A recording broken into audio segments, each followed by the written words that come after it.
Welcome to Bible insights question answer session. എല്ലാ മാന്യ പ്രേക്ഷകർക്കും ക്രിസ്തുവേശുവിന്റെ ധന്യനാമത്തിൽ എന്റെ സ്നേഹവന്ദനം. I'm doctor Gladys Matthews from Bangalore.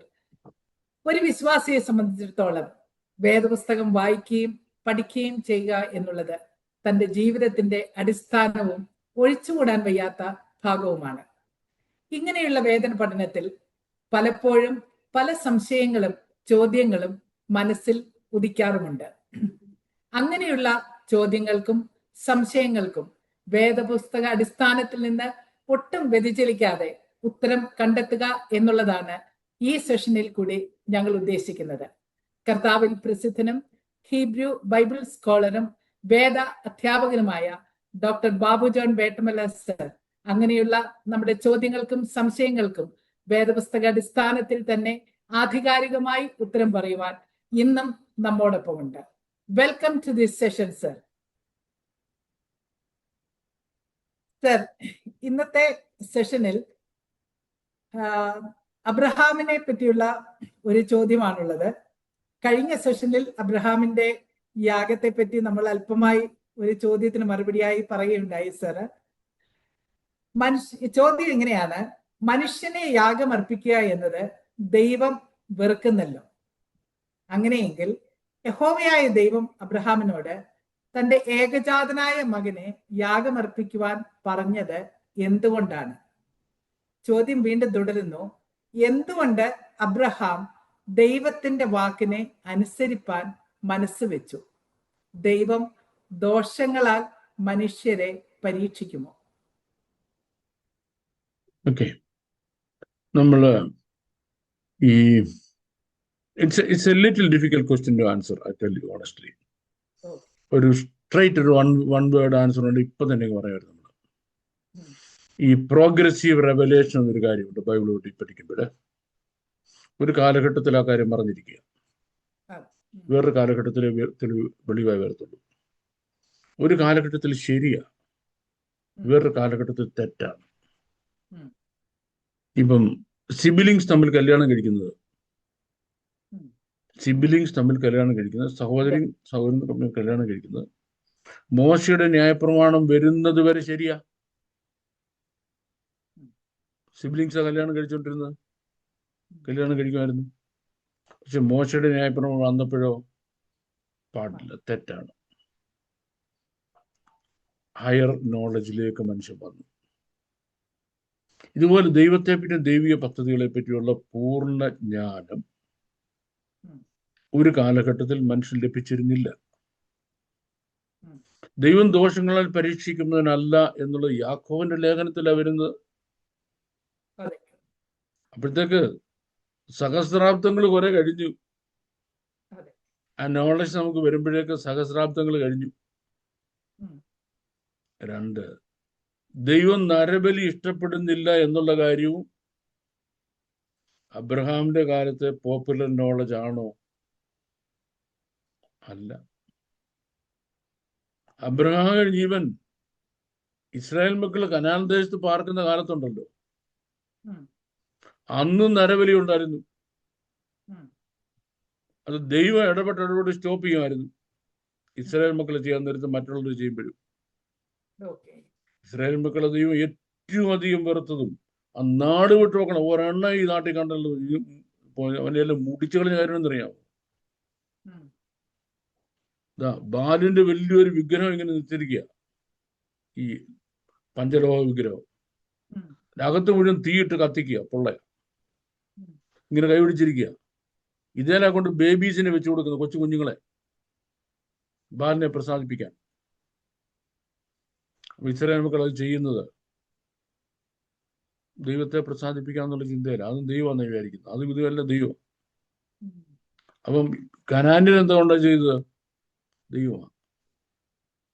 കുഞ്ഞുങ്ങളെ ബലികരിക്കുന്ന നരബലിയും ദൈവപ്രസാദമാണെന്ന് ചിന്തിച്ചിരുന്ന ഒരു കാലഘട്ടത്തിലാണ് അബ്രഹാം ജീവിക്കുന്നത്. അല്ല, ഇത് വെറുക്കുന്നു, ദൈവം ഇത് അനുവദിക്കുന്നില്ല എന്ന് അറിയുന്ന ഒരു കാലഘട്ടത്തിലല്ല അബ്രഹാം ജീവിച്ചത്. That's the first thing. Second thing, ദൈവം ദോഷങ്ങളെ പരീക്ഷിക്കുന്നില്ല എന്നുള്ളതും എത്രയോ സഹസ്രാബ്ദങ്ങൾക്ക് ശേഷം ഉണ്ടായ നോളജ് അല്ലേ? പക്ഷേ ദൈവത്തിന്റെ ഈ സാലിയന്റ് നേച്ചർ അന്നുമുണ്ട് എന്ന് നരബലി ഇഷ്ടപ്പെടുന്നില്ല എന്നും ദോഷങ്ങളാൽ പരീക്ഷിക്കത്തില്ലെന്നുള്ളതും ദൈവത്തിന്റെ സ്ഥായിയായ സ്വഭാവത്തിന് ഒരു മാറ്റം ഉണ്ടായിട്ടില്ല. ഒരു കാലത്ത് ദൈവം നരബലി ഇഷ്ടപ്പെട്ടതെന്നും ഇപ്പൊ ഇഷ്ടപ്പെടുന്നില്ല എന്നുമല്ല അതിനർത്ഥം. ഒരു കാലം ദൈവം ദോഷങ്ങളാൽ പരീക്ഷിക്കുമായിരുന്നെന്നും ഇപ്പോൾ പരീക്ഷിക്കത്തില്ല എന്നുമല്ല അതിനർത്ഥം. ഒരു കാലത്തും ദൈവം ദോഷങ്ങളെ പരീക്ഷിക്കുന്നില്ല, ഒരു കാലത്തും ദൈവം നരബലി ഇഷ്ടപ്പെട്ടില്ല. പക്ഷെങ്കിൽ ആ നോളജ് മനുഷ്യനിൽ വന്നിട്ടില്ല. അതുകൊണ്ടാണ് അബ്രഹാം എന്ത് ചിന്തിക്കുന്നത്? യെസ്, ദൈവമാ പറഞ്ഞത്. ദൈവമാ പറഞ്ഞതെന്ന് ഉറപ്പായി കഴിഞ്ഞാൽ പിന്നെ അബ്രഹാമിന്റെ കാര്യം his rational dies or his reasoning dies. ദൈവം പറഞ്ഞു എന്ന കാര്യത്തെ റീസൺ കൊണ്ട് മെഷർ ചെയ്യാൻ തയ്യാറല്ലാത്ത മനുഷ്യനായിരുന്നു അബ്രഹാം. കാരണം അബ്രഹാമിന്റെ റീസൺസ് ഫെയിൽ ആകുമായിരുന്നു വാഗ്ദത്ത നിവർത്തിക്കിന് മുൻപിൽ. അബ്രഹാമിനോട് ദൈവത്തിന്റെ വാഗ്ദത്തം നിറവേറ്റേണ്ട സമയമായപ്പോ നിർജീവത്വം ഗ്രസിച്ചു പോയ സാറായുടെ ഗർഭപാത്രവും പുത്രോത്പാദനത്തിനുള്ള ശേഷി നഷ്ടപ്പെട്ടു പോയ അബ്രഹാമിന്റെ ശരീരവും റീജുവിനേറ്റ് ചെയ്യപ്പെടുന്നതാണ്. ഒരു വൈദ്യശാസ്ത്രത്തിനും ഒരു റീസണിങ്ങിനും ഈ കാര്യം എക്സ്പ്ലെയിൻ ചെയ്യാൻ കഴിയത്തില്ല. പക്ഷെ തൻ്റെ റീസണിങ്ങിന് അപ്പുറമായ കാര്യങ്ങൾ ദൈവപ്രവൃത്തിയായി കണ്ട ഒരു മനുഷ്യന്, ഞാനാണ് അബ്രഹാമിന്റെ സ്ഥാനം തിരിക്കട്ടെ, എനിക്ക് അനുസരിക്കാതെ വേറെ യാതൊരു മാർഗമില്ല. കാരണം ദൈവത്തോട് റീസണിങ് ചോദിക്കാൻ പറ്റില്ല. ദൈവം ചോദിക്കും, അബ്രഹാം നിനക്ക് മക്കളുണ്ടായതിന്റെ റീസണിങ് എന്ന് പറഞ്ഞുതരാന്ന് ചോദിക്കും. കിളവിയായി അമ്മൂമ്മയായി പോയി നിന്റെ ഭാര്യ വീണ്ടും പുത്രോത്പാദനത്തിന് ശക്തി പ്രാപിച്ചതിന്റെ രഹസ്യം നിനക്ക് എന്നോടൊന്ന് പറഞ്ഞുതരാന്ന് ചോദിച്ചാൽ പറയാനുണ്ടോ? പറയാനില്ല. ആ അബ്രഹാമിന് മകനയാഗം കഴിക്കാൻ പറഞ്ഞാൽ നരബലി ഇഷ്ടപ്പെടുമോ, ദോഷങ്ങളാൽ പരീക്ഷിക്കുമോ എന്ന് ചോദിക്കുവാൻ പറ്റത്തില്ല. കാരണം അബ്രഹാമിന്റെ എല്ലാ റീസണിങ്ങിനും അപ്പുറത്താണ് തൻ്റെ ജീവിതത്തിൽ ദൈവപ്രവൃത്തി കണ്ടത്. That is the absolute explanation for that. Okay. Thank you very much, sir. അടുത്ത ചോദ്യം ഒരു ജനറൽ ക്വസ്റ്റ്യൻ ആണ്. സ്വർഗത്തിൽ നാം പിതാവായ ദൈവം, പുത്രനായ ക്രിസ്തു, പരിശുദ്ധാത്മാവ് ഇവരെ മൂവരായി കാണുമോ? വേദപുസ്തകത്തിൽ ഏക ദൈവം എന്നല്ലേ രേഖപ്പെടുത്തിയിരിക്കുന്നത്? യേശുക്രിസ്തു ഇപ്രകാരം പറഞ്ഞിട്ടുണ്ടല്ലോ, എന്നെ അല്ലെ യേശുക്രിസ്തുവിനെ കണ്ടവൻ പിതാവിനെ കണ്ടിരിക്കുന്നു, ഞാനും പിതാവും ഒന്നല്ലോ. സ്വർഗത്തിൽ ത്രിയേക ദൈവം എന്ന മർമ്മം ഒന്ന് വിശദീകരിക്കാമോ എന്നാണ് ചോദ്യം. ഈ ത്രിയേകം ദൈവം എന്ന മർമ്മം, ട്രിനിറ്റി എന്ന സബ്ജക്റ്റ് മാത്രം നമുക്ക് ഒരു ദിവസം, ഒരു ഹോൾ ഡേ നമുക്ക് ചർച്ചയ്ക്കെടുക്കാം. ട്രിനിറ്റി മാത്രം നമുക്ക് എടുക്കാം. വേണം നമുക്കത് ഓപ്പൺ എന്താ ഈ ലൈവായിട്ട് എടുക്കാം. അപ്പൊ ആൾക്കാർക്ക് ഇവിടെ സംശയം ചോദിക്കാമല്ലോ, ലൈവായിട്ട് ഇടാം. ഈ ചോദ്യങ്ങളുടെ ഉത്തരം ഇപ്പം പറയാൻ പോവാം. ചോദ്യങ്ങളുടെ ഉത്തരം പറയാൻ പോവാം. ഒരാൾ സ്വർഗത്തിൽ കയറി ചെന്നപ്പം ഒരു സിംഹാസനത്തിൽ ഒരാൾ ഇരിക്കുന്നു. ഇരുത്തിക്കുന്ന ആളിന്റെ വർണ്ണന പറയുന്നുണ്ട്. അത് പിതാവായ ദൈവമാണ്. ആ പിതാവായ ദൈവത്തിന്റെ മുമ്പിൽ ഒരു കുഞ്ഞാട് അറുക്കപ്പെട്ടതുപോലെ നിൽക്കുന്നു. അത് യേശുക്രിസ്തുവിന്റെ ഹോൾമാർക്കാണ്, അറുക്കപ്പെട്ട കുഞ്ഞാടെന്നുള്ളത്. സിംഹാസനത്തിന് മുൻപിൽ ദൈവത്തിന്റെ 7 ആത്മാക്കൾ ജ്വലിച്ചുകൊണ്ട് നിൽക്കുന്നു. The sevenfold spirits of God. യെശയ്യാ 9-ാം അധ്യായത്തിൽ പറഞ്ഞിരിക്കുന്ന ആ 7fold സ്പിരിറ്റ് അവിടെ ജ്വലിച്ചുകൊണ്ട് നിൽക്കുന്ന 3 എൻറ്റിറ്റി, 3 അസ്തിത്വങ്ങൾ അവിടെ കാണുക. 3 അസ്തിത്വങ്ങൾ. ഓക്കെ, 3ആയിട്ട് കണ്ടു. നമ്മുടെ വാഴ്ത്തപ്പെട്ട കർത്താവ് സ്നാനപ്പെടുമ്പോൾ പുത്രൻ വെള്ളത്തിൽ നിന്ന് കയറി വരുന്നു. പരിശുദ്ധാത്മാവ് പ്രാവെന്ന പോലെ ഇറങ്ങി വരുന്നു തന്റെ പേര്. പിതാവ് സ്വർഗത്തിൽ നിന്ന് ഇവൻ എന്റെ പ്രിയപുത്രൻ, ഇവൻ ഞാൻ പ്രസാദിച്ചിരുന്നു വിളിച്ചു പറയുന്നു. മൂന്ന് എൻറ്റിറ്റി ആയിട്ട് കണ്ടോ? മൂന്ന് എൻറ്റിറ്റി ആയിട്ട് കണ്ടു അല്ലേ? ഇനി എന്തുകൊണ്ട് ട്രിനിറ്റി എന്ന കാര്യം ആൾക്കാർക്ക് മനസ്സിലാകുക? അത് 3 പേഴ്സണാലിറ്റീസ്, 3 വ്യക്തികൾ ഒരു എൻറ്റിറ്റി ആയിട്ട് മാറുന്നു. 3 വ്യക്തിത്വങ്ങൾ ഒരു എൻറ്റിറ്റി ആയിട്ട് മാറുന്നു. നമുക്ക് മനസ്സിലാകാവുന്ന ഭാഷയിൽ അവർക്ക് ഓരോ ടൈറ്റിൽസ് കൊടുത്തിട്ടുണ്ട്. ദൈവത്തിന്റെ ഭാഷ മുഴുവൻ നമുക്ക് മനസ്സിലാകത്തില്ല. നമുക്ക് മനസ്സിലാകാവുന്ന ഭാഷയിൽ അവർക്ക് 3 ടൈറ്റിൽ. 1 പിതാവ് എന്ന് പറഞ്ഞു, 2 പുത്രൻ എന്ന് പറഞ്ഞു, 3 പരിശുദ്ധാത്മാവ് എന്ന് പറഞ്ഞു. ഇവർ 3 പേരെങ്ങനെ ഒന്നാകുന്നത്? നമുക്കൊരു ട്രയാങ്കിൾ എടുക്കാം.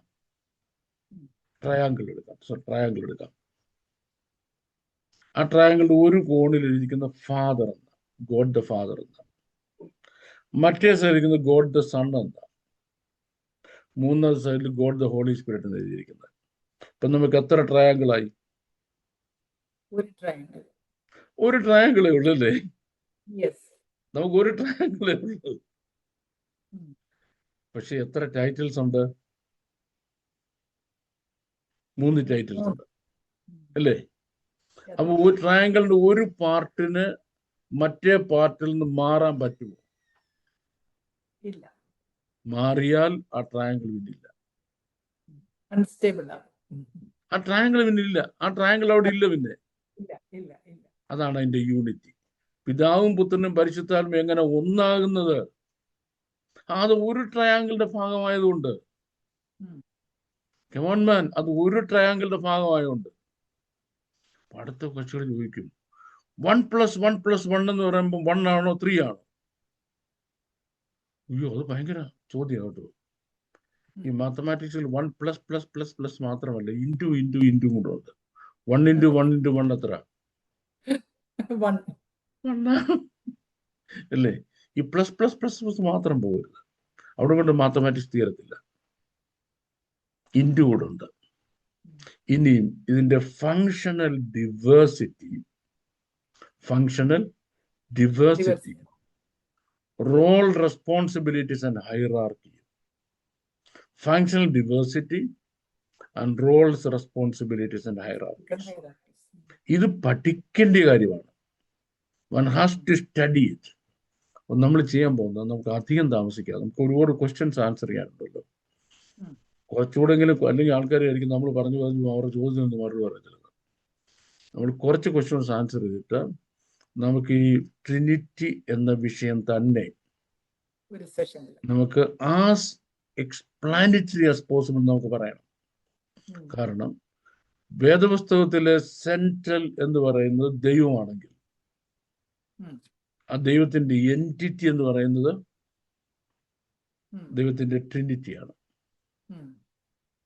ഇനി നമുക്ക് വെളിപ്പാട് പുസ്തകം അവസാനിക്കുമ്പോൾ ആരെ കാണുന്നുണ്ട്?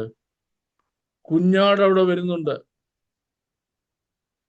ഇതാ മനുഷ്യനോട് ദൈവത്തിന്റെ കൂടാരം. ദൈവം അഡ്രസ് താപ്പോട്ട് മാറ്റി, റെസിഡന്റ് അഡ്രസ് ആയിട്ട് മാറ്റി. പരിശുദ്ധാത്മാവ് അവിടെ ഉണ്ട്. 3 പേരുമുണ്ട്. ഈ 3 പേരിലെ വേദോസം ആരംഭിക്കുന്നത്. ത്രൂഔട്ട് ദ ബൈബിൾ ഈ 3 പേരെ നമുക്ക് കാണാം. ത്രൂഔട്ട് ദ ബൈബിൾ ഈ 3 പേരെ കാണാം. And then in the end ഈ 3 പേരിലെ വേദോസം അവസാനിക്കുന്നത്. അങ്ങനെ വരുമ്പോ ഇവരുടെ ഫങ്ഷണൽ ഡിവേഴ്സിറ്റി, എന്തിന് നമുക്ക് 3 ദൈവം, 3 ദൈവം, നമുക്ക് ഒരു ദൈവമാണ്. പിന്നെ എന്തിനാ ഈ 3 എൻറ്റിറ്റി വരുന്നത്? ഈ 3 പേഴ്സണാലിറ്റി ഒരു എൻറ്റിറ്റി ആയിട്ട് വരുന്നത്? Well, that we will discuss in in one full session. Okay, Okay. okay. Thank you. Thank you. Thank you, sir. Yes. Yeah, thank you. We can go അടുത്ത to the next question. Yes, please. അടുത്ത ചോദ്യം ഉം. 1 തിമോത്തിയോസ് 3-ാം അധ്യായം ഉം. 16-ാം വാക്യത്തിൽ ഇപ്രകാരം പറയുന്നു, അവൻ ഉം. ജഡത്തിൽ വെളിപ്പെട്ടു, ആത്മാവിൽ നീതീകരിക്കപ്പെട്ടു, ഉം. ദൂതന്മാർക്ക് പ്രത്യക്ഷനായി, ജാതികളുടെ ഇടയിൽ പ്രസംഗിക്കപ്പെട്ടു, ഉം. ലോകത്തിൽ വിശ്വസിക്കപ്പെട്ടു, തേജസ്സിൽ എടുക്കപ്പെട്ടു എന്നിങ്ങനെ ദൈവഭക്തിയുടെ മർമ്മം വലിയതാകുന്നു. ഉം. And without controversy, great is the mystery of godliness. He who was revealed in flesh was vindicated in the spirit, seen by angels, was preached among the nations, was believed in this world, was taken up in glory. ഈ വചനത്തിന്റെ വിശദീകരണം എന്താണെന്നാണ് പ്രേക്ഷകർ ചോദിച്ചിരിക്കുന്നത്. Okay, നമുക്ക് ചില കാര്യങ്ങൾക്ക് വിശദീകരണം എന്നൊന്നില്ല. വളരെ ശ്രദ്ധിക്കേണ്ട കാര്യം, വളരെ ശ്രദ്ധിക്കേണ്ട കാര്യം. കാരണം throwing the baby with the dish water എന്നൊരു പറച്ചിൽ ഇംഗ്ലീഷിലുണ്ട്. ബേബിയെ ബേസിനകത്തിട്ട് കുളിപ്പിച്ചിട്ടാ കളഞ്ഞ, ഡിഷ് വാട്ടർ കഴിഞ്ഞപ്പോൾ ബേബിയെ കൂടെ കളഞ്ഞെന്ന്. Throwing the baby with the dish water literal സെൻസിൽ മാത്രം എടുക്കണം. നിങ്ങൾക്കത് ലിറ്ററൽ വായിച്ചപ്പോൾ എന്ത് മനസ്സിലായി? ഒന്ന്, ഗോഡ് മാനിഫെസ്റ്റഡ് ഇൻ ഫ്ലഷ്, അതായത് സ്പിരിച്വൽ ബോഡിയിൽ ഇരുന്ന കർത്താവ്, പുത്രനായ ദൈവം ജഡത്തിന്റെ സാദൃശ്യത്തിൽ എന്റെ പാപം ചെയ്യാൻ സസെപ്റ്റബിളായി ഈ ബോഡിയെ പോലെ ശരീരത്തിൽ വെളിപ്പെട്ടു എന്ന് പറഞ്ഞാൽ ഒരു സിമ്പിൾ മൈൻഡിന് എന്ത് മനസ്സിലാവും? അതതിൻ്റെ അർത്ഥം. ഒരു ഇന്റലക്ച്വൽ മൈൻഡിന് അതിനെപ്പറ്റി എന്തെല്ലാം ബ്രെയിൻ സ്റ്റോമിങ് നടത്താൻ കഴിയും. എന്ത് ബ്രെയിൻ സ്റ്റോമിങ് നടത്തിയാലും അതിൻ്റെ അർത്ഥമല്ല. ബുദ്ധിജീവിയെ പറ്റി എന്തെല്ലാം ബ്രെയിൻ സ്റ്റോമിങ് നടത്തിയാലും അതതിൻ്റെ അർത്ഥമല്ല. ആ പറഞ്ഞിരിക്കുന്ന ബാക്കി മുഴുവൻ കാര്യങ്ങൾക്കും ഒരു ലിറ്ററൽ മീനിങ് അല്ലാതെ, except A literal meaning, except A literal meaning, അതിനകത്ത് എന്തോ ഇല്ല, അതിനകത്ത് ഒരു എക്സ്പ്ലാനറ്ററി മീനിങ് എന്ന് പറയുന്ന സംഗതിയില്ല. എന്തുകൊണ്ട്? Because that in itself is self explanatory. Because that in itself is self-explanatory. Give me one more moment, madam. Yes.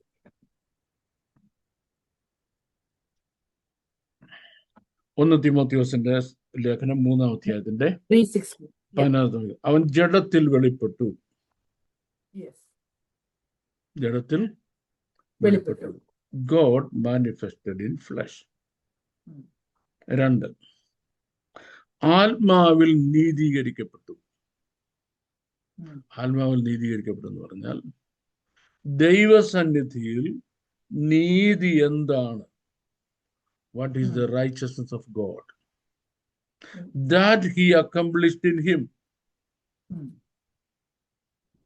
ദൈവനീതി എന്തുവാ? അത് വിശ്വസിക്കുന്നവർക്ക് അവൻ തന്റെ രക്തം മൂലം പ്രായശ്ചിത്തമാകേണ്ടതിന് ദൈവം അവനെ പരസ്യമായി നിർത്തി. അവൻ നമ്മുടെ നീതീകരണമായി മാറി. ഫിനിഷ്. ദൂതന്മാർക്ക് പ്രത്യക്ഷനായി. ലിറ്ററൽ മീനിങ്, ജാതികളുടെ ഇടയിൽ പ്രസംഗിക്കപ്പെട്ടു, ലോകത്തിൽ വിശ്വസിക്കപ്പെട്ടു, തേജസ്സിൽ എടുക്കപ്പെട്ടു. ഫിനിഷ്. അതിന്റെ ബേസിക് മീനിങ്ങിൽ, സർഫസ് ലെവലിൽ നിങ്ങൾക്ക് എന്ത് മനസ്സിലാകുന്നു അതതിന്റെ കംപ്ലീറ്റ് മീനിങ്ങും. ഇനി ഞാൻ അപ്പുറത്തൊരു എക്സ്പ്ലനേഷൻ പോയാൽ അതിൽ നല്ലാത്ത വേറൊരർത്ഥമേ നിങ്ങൾക്ക് കിട്ടത്തുള്ളൂ. ആ അർത്ഥം ഇവിടെ ഇല്ല. അപ്പം തിരുവഴുത്തിൽ പറയാത്ത ഒരു മീനിങ് എന്റെ ബുദ്ധി കൊണ്ട് എനിക്ക് ഞാൻ വലിയ ബുദ്ധിമാനൊന്നുമല്ല. ഇച്ചിരി ഉള്ള ഈ കോഴിമുട്ടത്തിലേക്ക് ഒക്കുന്ന ഈ ശകലം തലച്ചോറുണ്ട്, ഇച്ചിരി കാണത്തുള്ളൂ. അതുകൊണ്ട് ചിന്തിച്ചൊരു വലിയ ആശയം കണ്ടെത്തി അങ്ങോട്ട് പറയാൻ തുടങ്ങിയാൽ ഇതിന് വിരുദ്ധമായ ഒരുപാട് ഐഡിയ സാത്താൻ എൻ്റെ തലയ്ക്കകത്ത് കൊണ്ടുതരും. ഞാൻ ബുദ്ധിജീവി കളിക്കാൻ ഇവിടുന്ന് പറയും. പലപ്പോഴും ഈ തിയോളജിക്കൽ വേൾഡിന് പറയുന്ന കുഴപ്പം, അവിടെ എന്ത് പറഞ്ഞിരിക്കുന്നു അതിനപ്പുറം ഒരു മീനിങ് കണ്ടുപിടിക്കാൻ പോകും. ഉം. ചെയ്യരുത്. No no no, never do that. That's my Okay. Answer. though Okay, sir. disappointing it is. Okay, sir. Thank you. Welcome. അടുത്ത ചോദ്യം യേശു കർത്താവിന്റെ ക്രൂശീകരണത്തിന് മുമ്പായി നടത്തിയ തിരുമേശയോട് ബന്ധപ്പെട്ട ഒരു ചോദ്യമാണ്. ഉം.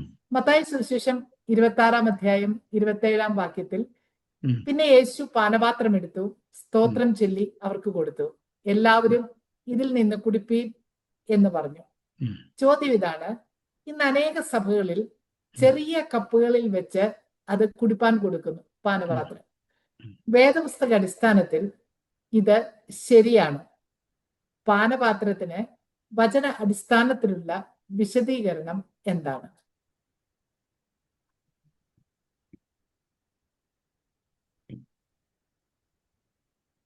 ഓക്കെ, നമുക്ക് വിഷയത്തിലേക്ക് കടക്കാമല്ലോ.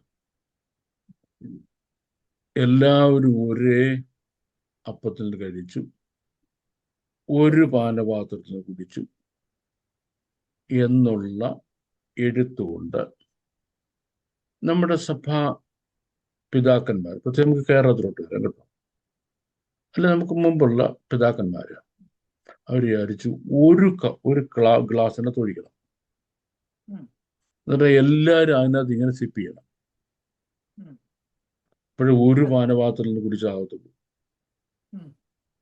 മനസ്സിലായേ? അല്ലെ പല പാനപാത്രമായി പോകത്തില്ലയോ? അത് പ്രശ്നമില്ലയോ? വചന വിരുദ്ധമല്ലയോ? വചനം ലംഘിച്ചില്ലയോ? അങ്ങനെ നോക്കിയപ്പോഴാണ് നമ്മുടെ സായപ്പന്മാര് ഇച്ചിരി ഉള്ള കപ്പിൽ ഒഴിച്ചിട്ട് കുടിക്കും. അത് കൊള്ളരാഴിയ. അവർക്ക് എന്താ പറയാം?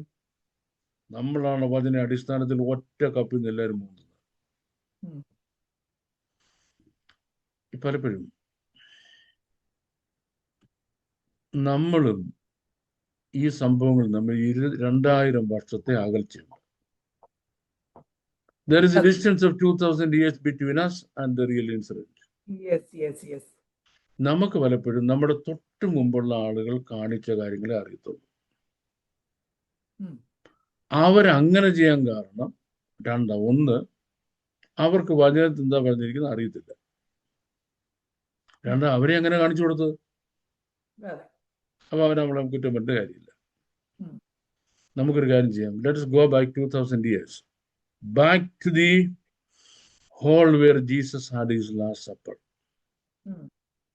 അപ്പൊ യഹൂദന്മാരുടെ പെസഹ പെരുന്നാളാണ്, പെസഹയാണ് നമ്മുടെ തിരുവത്താഴമായിട്ട് മാറുന്നത്. യഹൂദന്മാരുടെ പെസഹ എങ്ങനെ? വിരിച്ചൊരുക്കിയ മേശയില് ഒരു പാനപാത്രത്തിൽ വീഞ്ഞ്, ഒരു പാനപാത്രത്തിൽ വീഞ്ഞ്. അവിടെ എത്ര പേരുണ്ടോ അത്രയും പേർക്കും ഓരോ കപ്പ്. ഓരോ കപ്പല്ല, കപ്പ്. എൻ്റെ കണ്ടന്റ് ഇത്രേ ആകുള്ളൂ. എനിക്ക് നല്ലപോലെ അറിയാവുന്ന, ഞാൻ ആ കമ്മ്യൂണിറ്റിയിൽ താമസിച്ചുകൊണ്ട് ഇതിൽ നല്ലപോലെ ഞാൻ ജീവിതത്തിൽ വെൽ ലേൺഡ് ആയതുകൊണ്ടാണ് ഇപ്പോഴും അപ്പനും അമ്മയും മക്കളും കൂടെ പെസഹ ആചരിക്കാൻ ഇരിക്കുമ്പോൾ കണ്ടന്റ് ഇത്ര കാണത്തുള്ളൂ. കപ്പിന് നല്ലൊരു പിടി ഉണ്ടായിരിക്കും. ഇത്ര കാണത്തുള്ളൂ. 10 പേരുണ്ട്, 10 പേർക്കും 10 കപ്പ്. അപ്പൻ എന്ത് ചെയ്യും? ഈ കപ്പ് എടുത്തിട്ട് അതിനെ അനുഗ്രഹിക്കും. അനുഗ്രഹിച്ചിട്ട് ഒരു പാത്രത്തിൽ നിന്ന് ഒരു പാനപാത്രത്തിൽ നിന്ന് ഓരോരുത്തർക്കും ഒഴിച്ചു കൊടുക്കും. 4 പ്രാവശ്യം. First cup, second cup, third cup, fourth cup. 4 പ്രാവശ്യം എന്താണ്? ഈ 4 കപ്പിന് സിഗ്നിഫിക്കൻസ് ഉണ്ട്. 4 കപ്പിനും സിഗ്നിഫിക്കൻസ് ഉണ്ട്. ഓരോ കപ്പിനും ഓരോ വ്യത്യസ്തമായ പേര്. അപ്പൊ സിറ്റുവേഷൻ മനസ്സിലായല്ലോ. ഒരു വലിയ ജാർ, അത് നിറച്ച് വീഞ്ഞിരിക്കുന്നു. 10 പേരുണ്ട്, 10 പേർക്കും ഇത്രയും ക്വാണ്ടിറ്റിയുള്ള കപ്പ്. ആദ്യം ഒരു പ്രാവശ്യം ഒഴിച്ചു കൊടുത്തു, രണ്ടാമത് ഒഴിച്ചു, മൂന്നാമത് ഒഴിച്ചു, നാലാമത് ഒഴിച്ചു. തീർന്നു.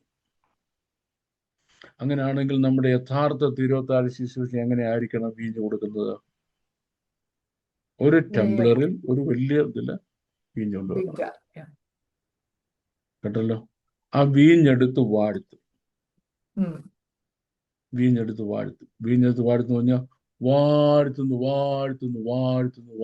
പറയുകയല്ല. മുമ്പൊരിക്കൽ പറഞ്ഞതാ, അങ്ങനെ പറയല്ല.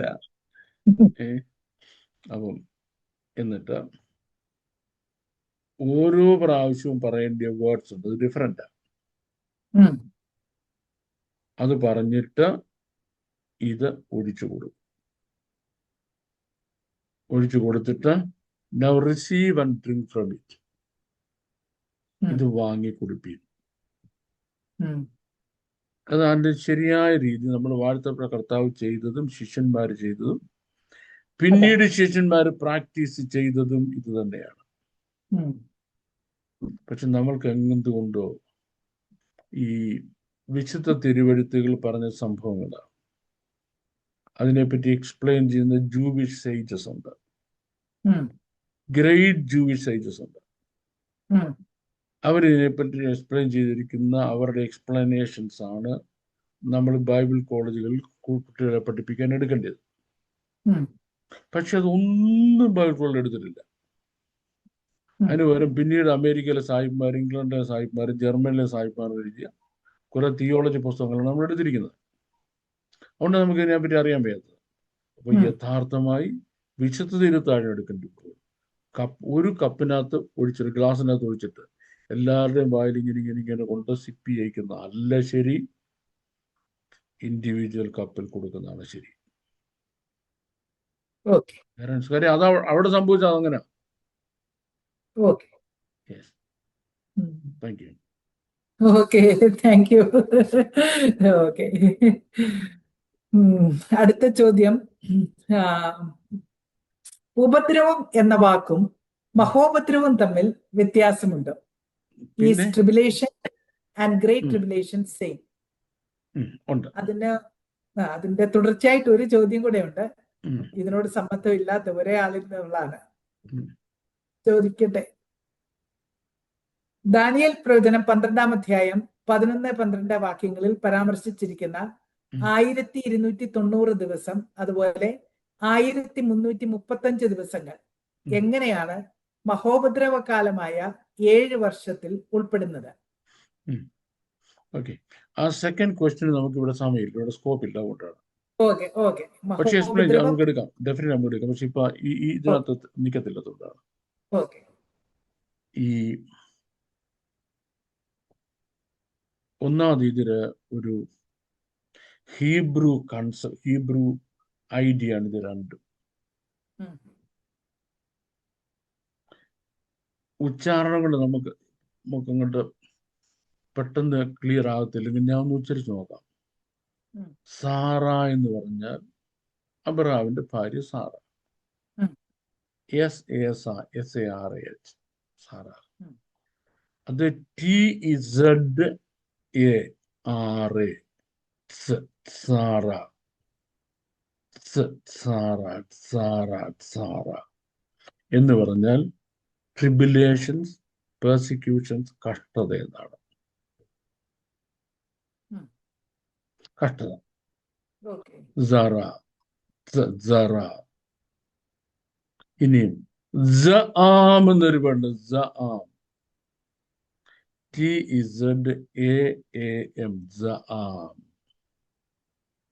സആം എന്ന വേർഡ് യെശയ്യാ പ്രവചനത്തില പറഞ്ഞിരിക്കുന്നത്. അതിനെ ഗ്രേറ്റ് ട്രിബുലേഷൻ എന്ന് പറയും. രണ്ട് വേർഡാന്ന് മനസ്സിലായല്ലോ.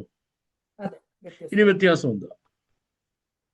ലോകത്തിൽ നിങ്ങൾക്ക് കഷ്ടമുണ്ട് എങ്കിലും ധൈര്യപ്പെട്ടിരിക്കും, ഞാൻ ലോകത്തെ ജയിച്ചിരിക്കുന്നു പറഞ്ഞപ്പോ അവിടെ ഉപയോഗിച്ച വാക്ക് സറ എന്ന വേർഡാണ്.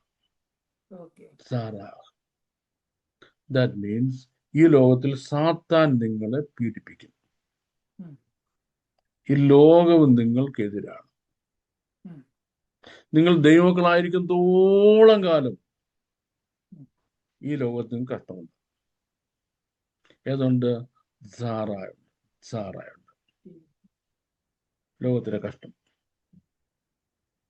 അതിന്റെ ഒന്നാമത്തെ റീസൺ, ദൈവം നിങ്ങളെ ബിൽഡ് ചെയ്യുക. അനുഭവിക്കാൻ ദൈവം നിങ്ങളെ ബിൽഡ് ചെയ്യുക. 2, നിങ്ങളുടെ മെറ്റല് സ്ട്രെങ്തൺ ആകുന്നത് നിങ്ങൾ കഷ്ടത കൂടെ കടന്നു പോകുമ്പോഴാണ്. ഇപ്പം ഒരു മെറ്റൽ എങ്ങനെ നമ്മൾ സ്ട്രെങ്തൺ ചെയ്യുന്നത്? തീ കത്തിട്ടാ അല്ലേ? എങ്കിലേ അതിന് സ്ട്രെങ്ത് ഉണ്ടാകുള്ളൂ. വിശ്വാസിയെ കഷ്ടത തീ കത്തിട്ടാണ് ദൈവം ബലപ്പെടുത്തുന്നത്. മൂന്നാമത്തെ കാര്യം, ഇതിൻ്റെ ഒരു പ്രതിഫലമുണ്ട്. പ്രതിഫലമുണ്ട്. 4, ഈ കഷ്ടത ചിലത് ദൈവം നമ്മളെ പരീക്ഷ സഹിക്കുന്ന മനുഷ്യൻ ഭാഗ്യവാൻ. അവൻ കൊള്ളാവുന്നതിനായി തെളിയുന്നതിനാണ്. ഇങ്ങനെ ധാരാളം റീസൺസ് ഉണ്ട് ഈ സറ എന്ന കാര്യം ദൈവമക്കൾ ഭൂമിയിൽ അനുഭവിക്കുന്നതിന്. ദൈവമക്കൾ ഈ ഭൂമിയിൽ നിന്ന് മാറ്റപ്പെടുന്നു. ഇനി ആരേ ഉള്ളൂ? സാത്താന്റെ ആൾക്കാരേ ഉള്ളല്ലോ. ദൈവമക്കൾ പോയില്ലയോ? റാപ്ചറിൽ അങ്ങ് പോയല്ലോ. ഇനി ആരംഭിക്കാൻ വന്ന ഉപദ്രവ. അത് സറ അല്ല, എന്തായി തമ്മിലുള്ള വ്യത്യാസം? സആമിൽ സാത്താനല്ല കഷ്ടത കൊടുക്കുന്നത്, ദൈവം നേരിട്ട് മനുഷ്യനെ ശിക്ഷിക്കുക. ദൈവക്രോധം ഭൂമിയിൽ പകരുന്നതാണ് മഹോദരം. സാത്താന്റെ ഉപദ്രവത്തിൽ ദൈവസഭ കടന്നു പോകുന്ന ഉപദ്രവം തമ്മിൽ തിരിച്ചറിയണമെങ്കിൽ കഷ്ടം. ആൾക്കാർ എന്നെ എപ്പോഴും ചീത്ത പറയുന്ന കാര്യമുണ്ടല്ലോ, ഞാൻ ഹീബ്രു പഠിപ്പിക്കണമെന്ന് പറയുന്നത്. ഹീബ്രുവിൽ പഠിച്ചെങ്കിലേ ബൈബിൾ പഠിക്കാൻ ഒക്കത്തുള്ളൂ. ഞാൻ കൂടെ പറയത്തില്ല. അത് ദേഷ്യം വരുന്നത്. എന്നോട് ദേഷ്യപ്പെട്ട കാര്യമുണ്ടോ? ദൈവം അത് ഹീബ്രുവിൽ എഴുതി തന്നതിന് നിങ്ങൾ ദൈവത്തോട് പറ. എന്തിനാണ് ഇത് ഹീബ്രുവിൽ എഴുതി? ഞങ്ങളുടെ മലയാളം ഉണ്ടാകുന്നവരെ ദൈവത്തിന് വെയിറ്റ് ചെയ്യാനുള്ള കുഴപ്പം എന്തായിരുന്നു എന്നങ്ങോട്ടൊക്കെ പറഞ്ഞാൽ മതി. എന്നോട് പറഞ്ഞിട്ട് കാര്യമില്ല. വിശുദ്ധ എബ്രായ ഭാഷയിൽ വേദപുസ്തകം പഠിച്ചെങ്കിൽ മാത്രമേ ഉപദ്രവവും മഹോദരവും തമ്മിൽ വ്യത്യാസം മനസ്സിലാകത്തുള്ളൂ. ഇതിന്റെ പേർപ്പസ്, ഉപദ്രവത്തിന്റെ പേർപ്പസ് സഭയെ പണിയുന്നതിനാണെങ്കിൽ, മഹോദരത്തിന്റെ മഹോദരം വരുന്ന സോഴ്സ് ദൈവത്തിൽ നിന്നാണ്, സാത്താനിൽ നിന്നല്ല. റീസൺ, പേർപ്പസ് നമ്പർ 1, ഈ ഭൂമിയിലെ മനുഷ്യനെ നല്ല അടി കൊടുക്കുന്നതിന്, നല്ല ചുട്ട അടി കൊടുക്കുന്നതിന്, നല്ല ചുട്ട അടിയിൽ കൂടെ ചെയ്യാൻ അവരെ കൺവേർട്ട് ചെയ്യുന്നതിന്, അവരെ കൺവേർട്ട് ചെയ്യണം, ക്രിസ്തുവിലേക്ക് തിരിക്കണം. പക്ഷെ കുഞ്ഞാറിന്റെ മണവാട്ടിയാകാൻ പറ്റത്തില്ല, ദൈവസഭയാകാൻ ഒക്കത്തില്ല, ദൈവരാജ്യത്തിലെ പൗരന്മാരാകാം. ഇത് വേറെ ടോപ്പിക്സാണ്. It must be very, very different from our so-called Pentecostal belief. ഇപ്പൊ എന്തിനു മഹോദരം എന്നുള്ളത്? ഇനി മഹോദരത്തിന്റെ ഏറ്റവും പ്രധാനപ്പെട്ട പർപ്പസ്, ഇസ്രയേലിനെ കഠിനമായി ശിക്ഷിച്ച് ആസ് എ ഹോൾ നേഷൻ അവർ ദൈവത്തെങ്കിലേക്ക് തിരിയാൻ. അവർ കുത്തിയെങ്കിലേക്ക് തിരിയണം, കുത്തിയെങ്കിലും നോക്കണം. അവരെ കൊണ്ട് മര്യാദയ്ക്ക് ദൈവത്തെങ്കിലേക്ക് നോക്കിക്കുന്നതിനാണ് എന്ത്? മഹോപദ്രവം. ഇതാ രണ്ടും തമ്മിലുള്ള ഡിഫറൻസ്. ഇത് ദൈവസഭയ്ക്ക് പറഞ്ഞിട്ടുള്ള മഹോദരവും, സഭ അപ്പോഴത്തേക്ക് എടുക്കപ്പെട്ട് കഴിഞ്ഞു. Is my answer clear enough, Mo? Yes. Yeah. Very clear, sir. Though it is not, it has to be. Yeah. Like this, very clear. നമുക്ക് ഒന്നും മനസ്സിലാകത്തില്ല. Okay. But ഈ മഹോപദ്രവത്തിന് ശിക്ഷയ്ക്ക് ഉപയോഗിക്കുന്ന, ശിക്ഷ കൊടുക്കുന്നത് ശിക്ഷ വരുന്നത് ദൈവം ശിക്ഷിക്കാൻ നേരിട്ട്, സാത്താനല്ല. ദൈവകോപം ഭൂമിയിൽ പണിയുന്നത്, സാത്താന്റെ കോപമല്ല. God's wrath is falling on earth. അതിന് മനുഷ്യനെ ദൈവം ആയുധങ്ങളായിട്ട് ഉപയോഗിക്കും. അതിന് ദൈവം മനുഷ്യനെ അല്ലായിരിക്കും ആയുധങ്ങളായിട്ട് ഉപയോഗിക്കുന്നത്, ദൈവം ഹോൾ നേച്ചറിനെ ആയുധമായിട്ട് ഉപയോഗിക്കുന്നത്. നാച്ചുറൽ കലാമിറ്റീസാ. Okay. മനുഷ്യൻ അന്നേരത്തേക്ക് പീസ് ട്രീറ്റി ഉണ്ടാക്കി. ആ. യഹൂദനെ പിന്നെ ഉപദ്രവിക്കുന്നുള്ളൂ അവരൊരുമിച്ച് ചേർന്ന്. ഉം. യഹൂദനെ തിരിക്കുന്നതിന് വേണ്ടി. ഉം. മനുഷ്യനുണ്ടാകുന്ന മുഴുവൻ കലാമിറ്റിയാ. Okay. ക്ഷാമങ്ങൾ, ദുരന്തം. ഭൂകമ്പങ്ങൾ, ദുരന്തം. മഹാമാരികൾ, മാരകരോഗങ്ങൾ, അപകടങ്ങൾ, ഇങ്ങനെ മനുഷ്യൻ അങ്ങ് ചത്തി വീഴുക. Okay, okay, okay, okay, okay, okay. Very clear, sir. Thank you once again for the wonderful No answers. problem. Yeah. Hope this session was a great blessing to the viewers. തുടർന്നും നിങ്ങളുടെ ചോദ്യങ്ങൾ സ്ക്രീനിൽ കാണുന്ന നമ്പറിൽ വോയിസ് മെസ്സേജ് ആയിട്ടോ text message ആയിട്ടോ അയക്കാവുന്നതാണ്. May God bless you all.